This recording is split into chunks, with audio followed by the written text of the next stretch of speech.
Bueno, entonces, hoy lo que vamos a ver es delirium o síndrome confusional.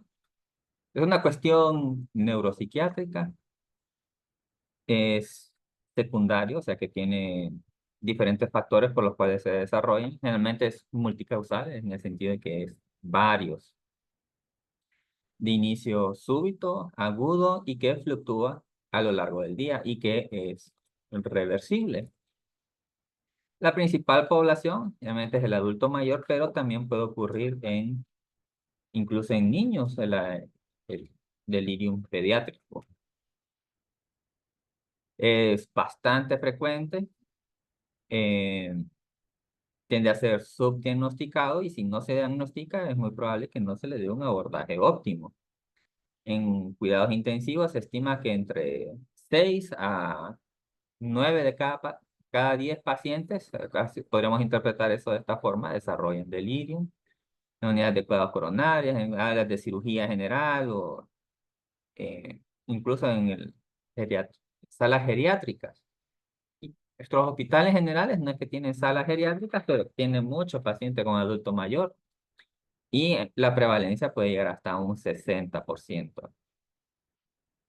Del, Esto, pues, nosotros realizamos un estudio en el cual pues medimos prevalencia en el Hospital de la Granja y encontramos que estaba por alrededor de un 33%, entonces, lo cual es significativo y acorde dentro de la literatura. Entonces, em, cuando se hace un estudio formal, hasta el 86% de los casos no son detectados. Otra vez, remitiendo a nuestra experiencia y el estudio que realizamos, solo habíamos encontrado como de todos los pacientes que encontramos, este mismo dato, una minoría ya tenían como un diagnóstico de delirium y más que todo era porque habían notado la confusión y habían solicitado la interconsulta con el servicio de psiquiatría. Entonces, unos pocos pacientes, pero nosotros hicimos un tamizaje universal, íbamos para las salas y los evaluamos a todos. Entonces, ahí encontramos que pues, una alta tasa de delirio, mucho más allá de lo que nos reportan usualmente. Entonces, este dato es cierto. ¿Y por qué es importante detectarlo? Porque es un índice de mortalidad y morbilidad. Los pacientes con delirium, más cuando están hiperactivos, aparte de que molestan, parece que no quieren colaborar en el tratamiento, pues también estos pacientes pueden morir más. Estos son diferentes datos de mortalidad. Este cuadro es bien interesante porque muestra supervivencia contra tiempo hacia la muerte. Entonces, los pacientes que estuvieron hospitalizados, después de una hospitalización, la prevalencia de muerte disminuye un 20%, ¿verdad? Y va aumentándose y luego se mantiene estable, ¿vale? Cuando no desarrollan delirium, pero cuando desarrollan un delirium, incluso un delirium de corta duración, de 1 a 2 días de delirium, la diferencia, vea, un año, por lo menos un 30% más de mortalidad, casi un 50%. ¿Ves? Aquí podría como un 20% y de aquí casi un 50%.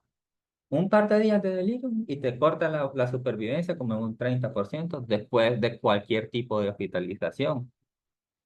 Y ya, si fue más de un par de días, un poco más, y ya fue 5 días, viene siendo casi un 40, 50% más de mortalidad. Y si fue de más de 10 días, la probabilidad de muerte, o sea que si el paciente no muere en los primeros días después de un delirio, los déficits cognitivos y las otras alteraciones, pues puedes llevarlo a que muera en el próximo año. Entonces, para diagnosticarlo, lo que ya he dicho anteriormente, la atención y la conciencia fluctuantes, atención distráctil o inatento, corto periodo, fluctuaciones durante el día, generalmente notan inversión del patrón de sueño, duerme durante el día y se agita durante la noche, requiere una alteración adicional de la cognición, por eso hacemos preguntas como en qué se parecen como de abstracción y también en qué se parece una regla, un reloj, o qué pesa más, una libra de arroz o 2 libras de arroz. Generalmente hay otras consecuencias médicas y no hay otro síndrome. La fisiopatología, básicamente el delirio es un sufrimiento cerebral. Entonces, incluso, tienes un paciente con sepsis y es entendible, ¿va? Una sepsis grave, tenés al paciente con ya fiebres altas, taquicardia y una sepsis con falla multiorgánica. Por ejemplo, ya le están empezando a subir la creatinina o le empiezas a notar un tinte ictérico. Y ahí pues ya volamos y decimos, el paciente está en falla multiorgánica, pero ya días estaba en delirio. Entonces, dentro de la clasificación de las fallas orgánicas, la falla cerebral es a la falla renal. Claro, similar a esta, ¿no? No hay necesidad de llegar a que el cerebro se quede completamente tostado para decir que su cerebro está funcionando mal. En particular, cuando su funcionamiento basal previo a la hospitalización era relativamente normal, ¿verdad? No hay una sola causa, sino que es multifactorial en el sentido que esto se va sumando. Entonces, más que hablar como una causa de delirium, hablamos de factores, tanto desencadenantes como de vulnerabilidad, ¿verdad? Entonces, cuando sus funciones están comprometidas, es como disfunción cerebral equivalente a una falla cardíaca. Y el paciente, pues, no es que está loco, no, ese es un término peyorativo, hace referencia a otras cosas. Y cuando está actuando así, agitado, se quita el catéter o cosas así, no lo hace por propiamente molestar, sino que el paciente pues, puede ser que su cerebro no está funcionando adecuadamente, ¿va? Entonces tienes factores de riesgo predisponentes, que estos lo que hacen referencia es a la vulnerabilidad individual de cada persona. Todos tenemos cierta vulnerabilidad. Esta pues va aumentando principalmente con el tiempo. 60, 65 años es cuando se da el gran aumento.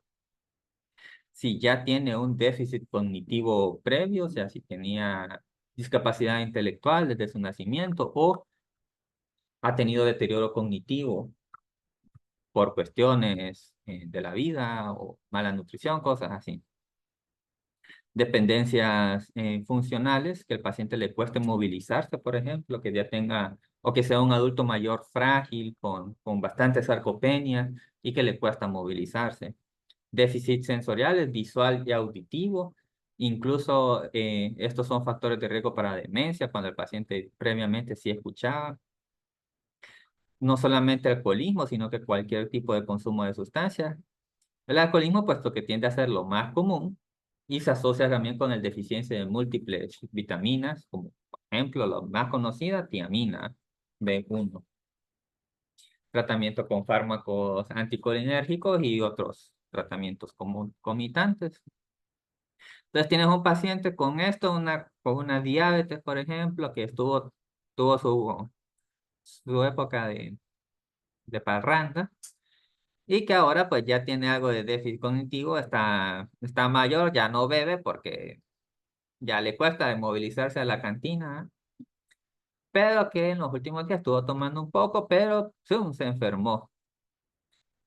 Entonces, estos serían como los desencadenantes. Los desencadenantes pueden ocurrir tanto en casa como en el hospital. O sea, ya, por eso ya no se hace referencia a delirio intrahospitalario. O sea, confusión es confusión. O sea, entró en falla cardíaca intrahospitalariamente. Ojo, ¿cuál es qué diferencia? Ya venía en falla cardíaca. O sea, es una distinción que ya no tiene sentido. Entonces, tiene fármacos, ¿verdad? Benzodiazepinas tienden a ser aquí los principales ofensores. Toda polifarmacia, paciente que recibe más de 3 fármacos.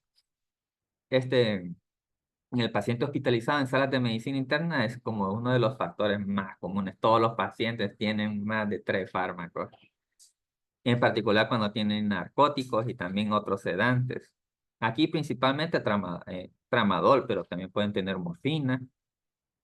Abstinencia de sustancias. Es bien común que el paciente consume de forma crónica benzodiazepinas y se la quitan, entonces desarrolla delirium y ahí hay que volvérselas a poner, aunque sea un factor de riesgo, pero es peor que esté sin su benzodiazepina, quitársela.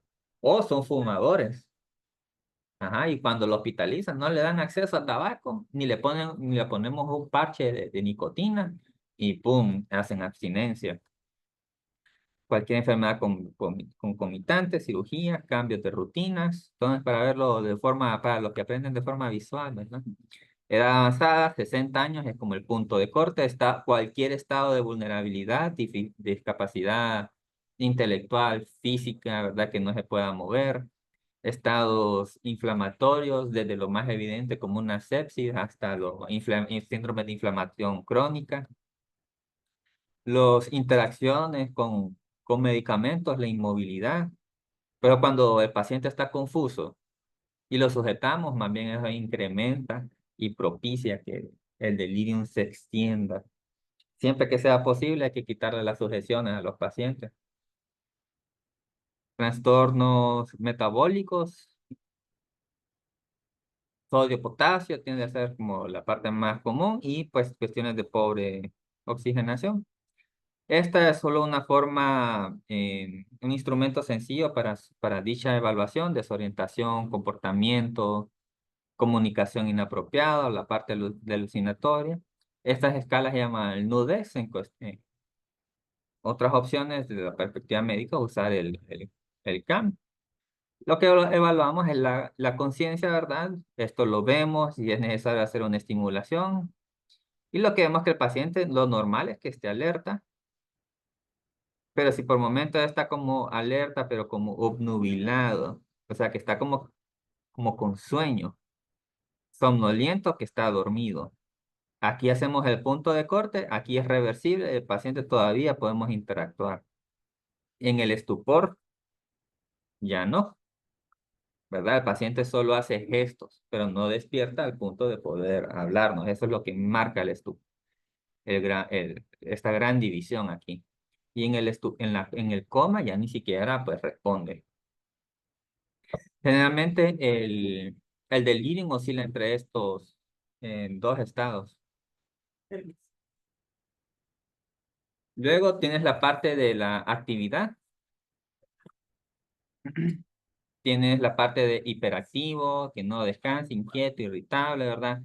Esta es la parte más evidente porque los pacientes y las enfermeras eh, van a, a consultarte. ¿Qué tal paciente? No nos está colaborando, se está quitando el catéter o que se enojó con nosotros, cosas. Entonces, aquí es donde se interconsulta. Un tercio de los pacientes van a tener un delirium hiperactivo. La más común es que el paciente tenga un delirium hipoactivo y que tenga sus momentos de agitación, pero que el resto del tiempo pase hipoactivo.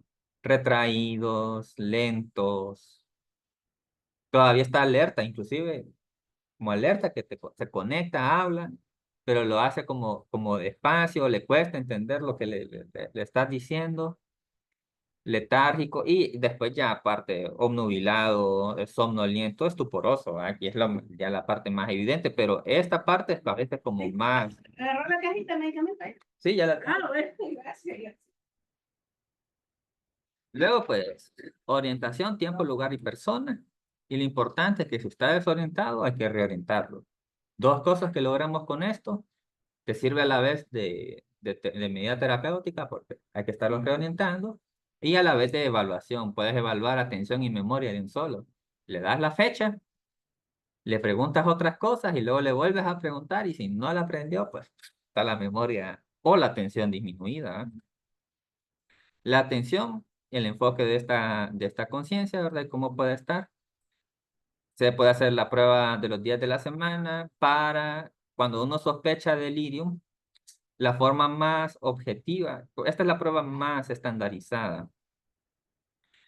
La forma de realizarla es pedirle al paciente que o haga un sonido o que te presione la mano cada vez que dice que escuchas la letra A. Entonces, le dices, por ejemplo, paciente, mire, quiero hacer una prueba y necesito que me preste atención y que me presione los dedos de la mano cada vez que escuche la letra A. Entonces, la cadencia es importante. Una letra por segundo. C, A, S, A, B, L, A, N, C, A. Más de un error es anormal, ¿no? Y a veces, pues, en particular cuando los pacientes no están entendiendo bien podemos intentar, digamos, esta prueba y luego pasamos a esta. Sensopercepción, pues, la parte exteroceptiva, propioceptiva o interoceptiva, y aquí lo más común es la parte exteroceptiva hacia las alucinaciones visuales, ¿verdad? Que es que el paciente estando despierto y que no tiene conciencia. Estos criterios son como para la parte eh, más estructurada de la psicosis. Generalmente en delirium el paciente puede tener como desconfianza de sí mismo o le parece extraño, puede tener como una conciencia parcial de la realidad. Eh, Incluso con las ideas delirantes. Las ideas delirantes, que es la que evaluamos en el contenido del pensamiento, el paciente con delirium también lo puede tener, pero a diferencia de una psicosis estructurada, que el paciente lleva tiempo teniéndolas, y sí, no son agentes del FBI que me están asesinando y que me tienen un chip en los dientes, que por eso me duele el diente y siento que ahí está el chip, el paciente en delirium es más, la idea no está estructurada, es fluctuante. Por un momento dice que le quieren hacer daño, pero que no sabe quiénes, o que dice que son las enfermeras, después dice que son otros pacientes. O sea, no te cuento una historia. Entonces, pero está delirante, sus ideas falsas, pues. Entonces, eso es lo que lo calificaría como em, más hacia delirio, aunque solo nos den ese dato. Lo más común es que como está inatento, o sus pensamientos, sus funciones de organización están alteradas, entonces que cuesta entenderles el lenguaje. O que cuando ya se les hacen preguntas más complejas, como ¿qué pesa más? ¿2 libras de arroz o 1 libra de arroz? Hay peces en el mar, se puede utilizar un martillo para meter un clavo. Son preguntas evidentes, pero si el paciente se va por la tangente, ya nos empieza a informar de que su estado mental no está tan bien. Las otras son preguntas, la evaluación de la abstracción. La abstracción es una función compleja del lenguaje. Entonces, cuando le damos un refrán, camarón que se duerme, se lo lleva a la corriente, y te contestan con algo concreto o que no es el significado apropiado, entonces decimos que está también tu pensamiento abstracto alterado. Y eso nos indica también delirio. En esta escala, con más de 2 puntos, ya se considera que puede ser un tamizaje positivo. En el CAM, que es otra escala, va primero la parte de la conciencia, después te evalúa la atención y después te pide que evalúe el pensamiento y te da para positivo o negativo para delirium. Ahora, los principios generales del tratamiento, los cuidados médicos, pues reducción de los fármacos precipitantes, en una gran lista, y mantener hidratado, prevención de estreñimiento, puede ser un factor desencadenante.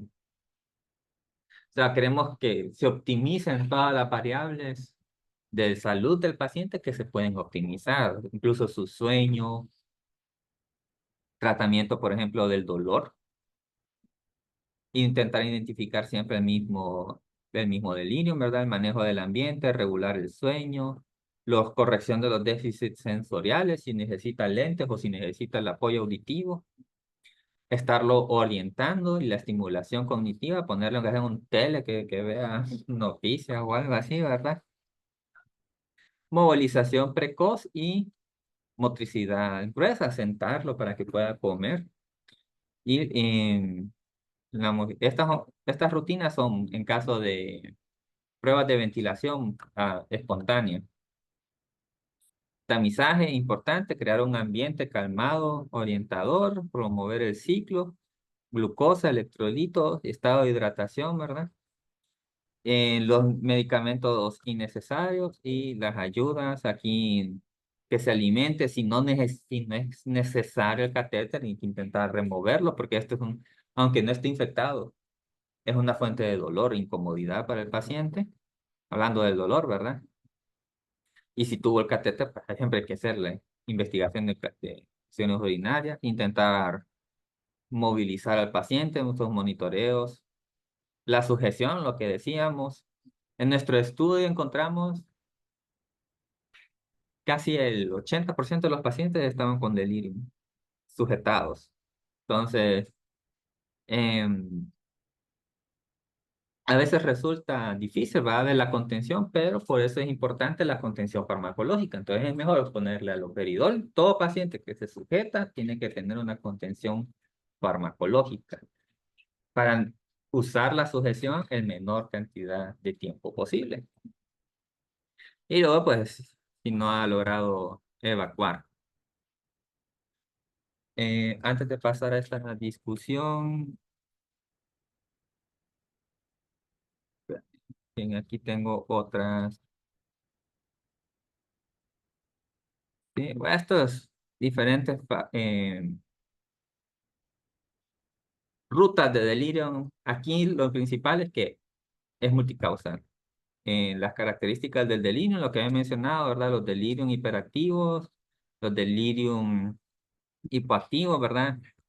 Menos común y lo más común. Este parece el más común porque es el que más reportan, pero este es la forma. Yo aquí esto es lo mismo, pero lo que quería mostrarte era del tratamiento aquí. Entonces, en términos del tratamiento farmacológico, no hay ningún medicamento para el delirio. Lo que tratamos es la agitación y la alteración sensoperceptiva. El tratamiento de delirium son las medidas no farmacológicas y la corrección de precipitantes. Si tenemos un paciente, por ejemplo, con una combinación de morfina, una benzodiazepina y está confuso, pues hay que ver, si es necesario mantenerle esos dos medicamentos ahorita. ¿Es posible aquí retirar uno de forma segura? Ah, no, quitemos la benzodiazepina. No, pero mira, este paciente lo ha consumido de forma crónica. Solo bajemos la dosis un poquito porque entonces precipitamos una abstinencia. Entonces, esa es más la consideración. Es la causa de la enfermedad médica corregible. O sea, tiene el paciente una insuficiencia cardíaca que podamos corregir o una insuficiencia renal. La diálisis le va a ayudar más que cualquier medicamento que le podamos poner. Claro, en lo que va la diálisis hay que tranquilizarlo, ¿va? De todas las drogas, aloperidol es la que más tiene estudios y la que se está utilizando actualmente para facilitar la sedación y con la menor cantidad de efectos adversos es la dexmetomedina. Pero esta se utiliza como infusión, entonces se utiliza más que todo en el área de UCI. No sé si en UCI, ¿sí lo vi? Ahorita hay un paciente con delirium y lo tienen con precedente. Ah, bueno. En cuidados intensivos, esta es la tendencia, utilizar dexmetomedina.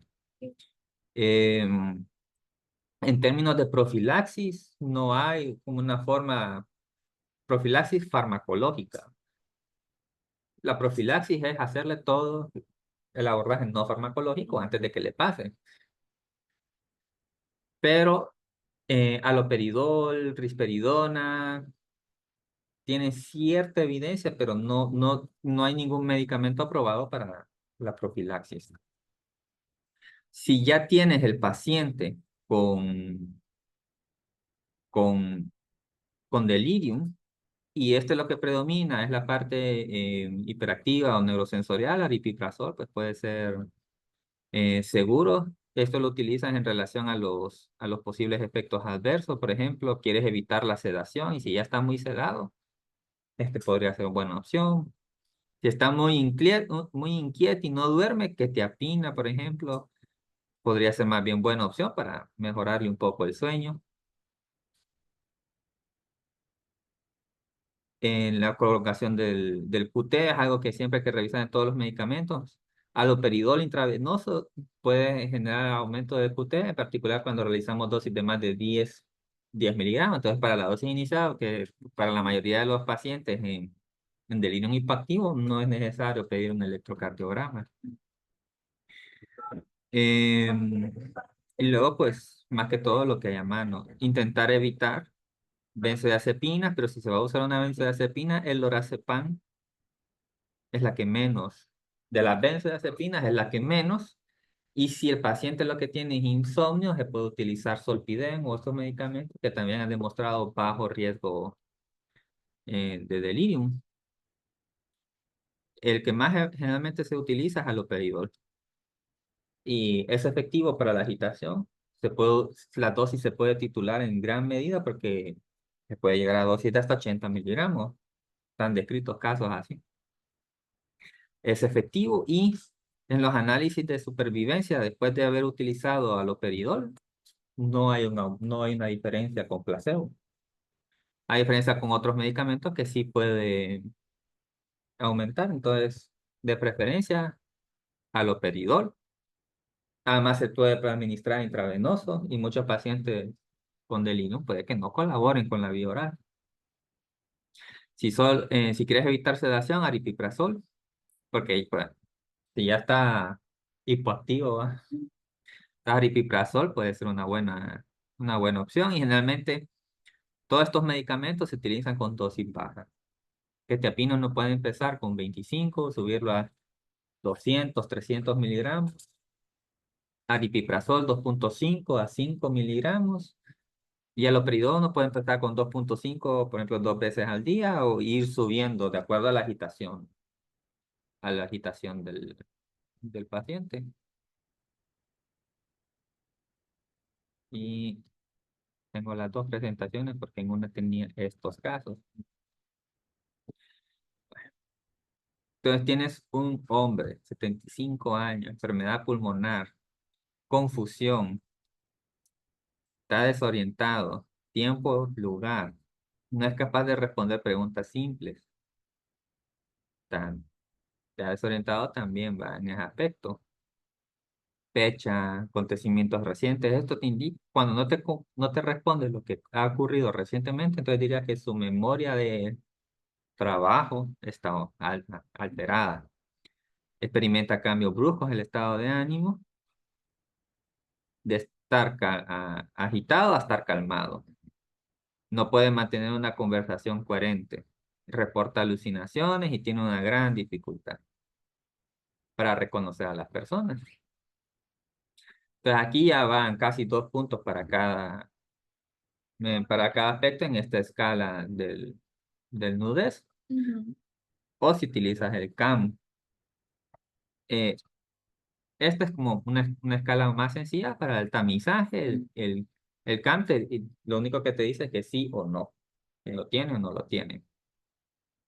Entonces, mujer, 62 años, insuficiencia renal crónica, fluctuación del nivel de la conciencia por momentos lúcidos intercalados. Esto es algo que también reportan a veces los pacientes. No, ahorita no tiene delino porque ahorita está respondiendo bien. Y en la noche, gran show. Entonces, sí, los pacientes pueden causar como por periodos de lucidez, incluso se ven alertas orientados y no pareciera que tienen delirium, pero a la noche hicieron gran agitación, por ejemplo. Y luego se pone somnolienta y confusa. tiene dificultad para concentrarse, agitada, y dificultad para recordar su entorno y las personas que le rodean. Ujú. A ver, le da no dificultad para reconocer síntomas de personas con aquí dice, no sé si está por lo Ahí menos ya sería desorientación en varias esferas. ajá, Entonces ya son 2 dos puntos. puntos. Y después Ujú. agita, bueno, no sé, se agita Sí. y después intercala, no, somnolencia y confusión, entonces sería Ujú. 1, sería 2, 3, comunicación inapropiada. Ujú. Pero no reconoce, habla raro. Ah, entonces tienen clear thinking and rambling. Ah, no, si habla raro sería ya 2, van Ujú. 5. Y los alucinaciones no menciono nada sobre eso. No, Ah, entonces tiene 0. Y psicomotor, el retraso, ajá, retraso, entonces tiene 6. somnolencia. Ujú. De acuerdo ahí, 1 o 2 puntos. Ajá, perdón, entonces tiene 7. Ujú.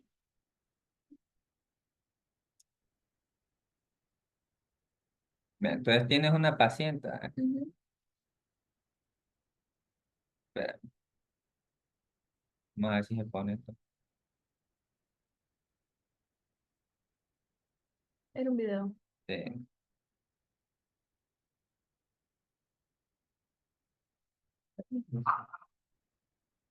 Nurse? Nurse? What to Mrs. Hartley? What's wrong? She's acting really strangely. Megan? Megan! Mrs. Hartley? Mrs. Hartley, are you okay? Megan? Mrs. Hartley, your daughter's at home. Let me help you back to bed. What's happening? I'll call Megan at home. Let me help you back into bed. My husband, you know, it must be time to feed the kids and the animals.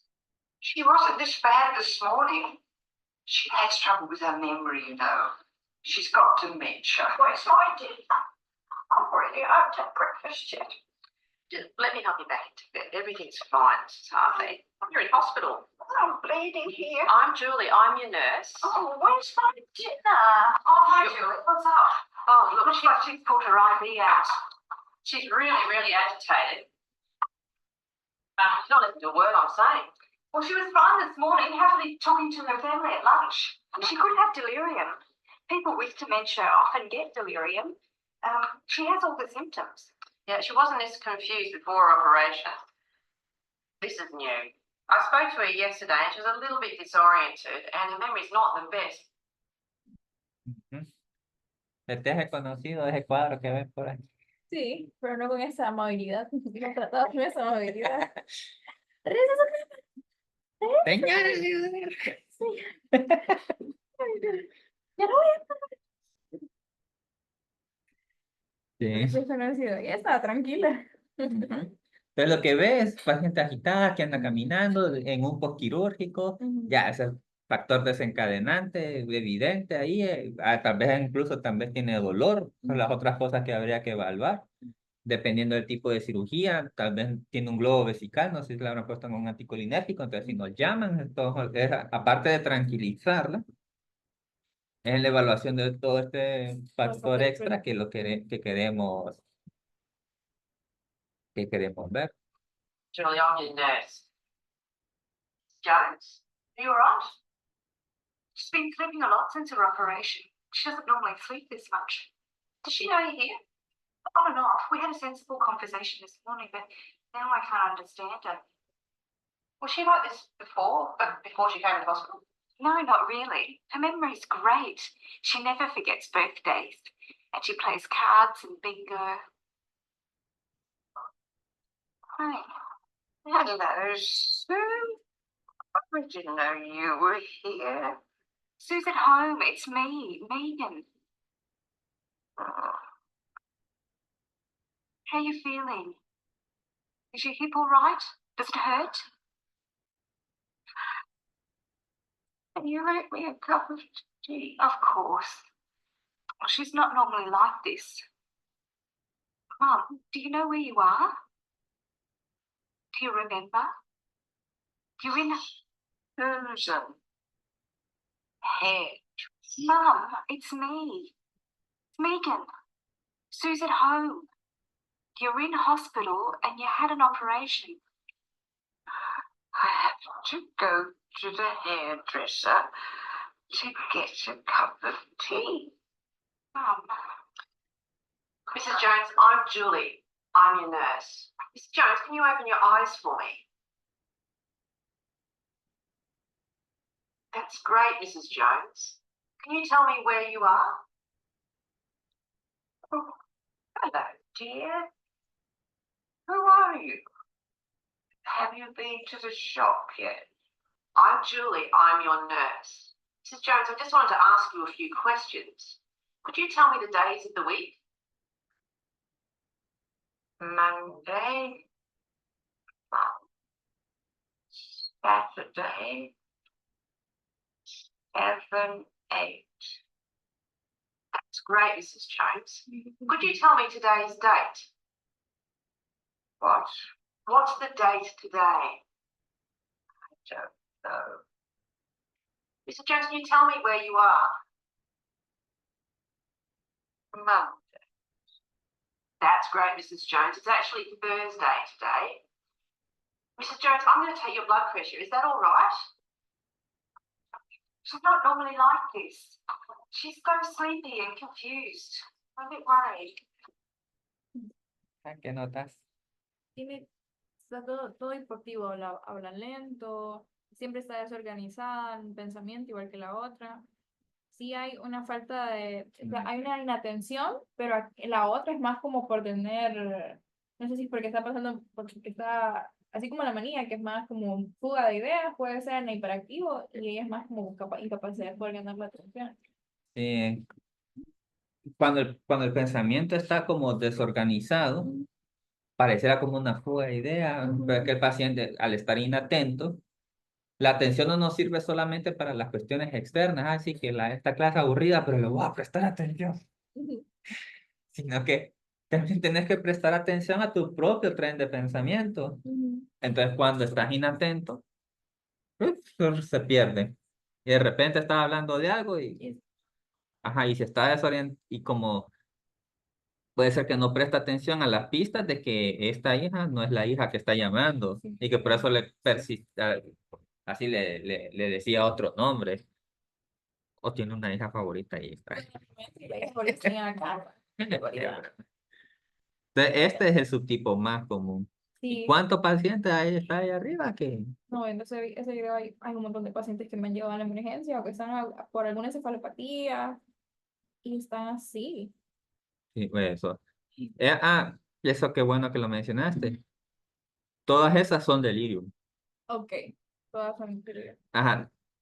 El síndrome de confusión aguda incluye todos los cuadros, incluso cuando la causa es conocida y evidente. Entonces tienes un paciente con insuficiencia renal y que con la uremia por los reventados de uremia y creatinina elevada. Ya sabes que una encefalopatía urémica, pero siempre es un delirium. Es encefalopático. Ajá. Encefalopático y delirium es lo mismo. Para fines de terminología, son como si tuvieras un síndrome, es una causa del síndrome. Ajá. Generalmente no nos llaman con esos pacientes porque como ya le dieron diagnóstico, no llaman al psiquiatra. Pero yo puedo apoyar con otras cosas, el paciente está agitado, cosas así. O si le pueden manejar, pues lo manejan.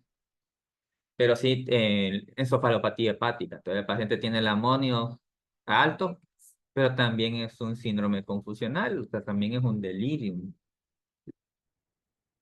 Ese es otro Y punto. los pacientes que están que es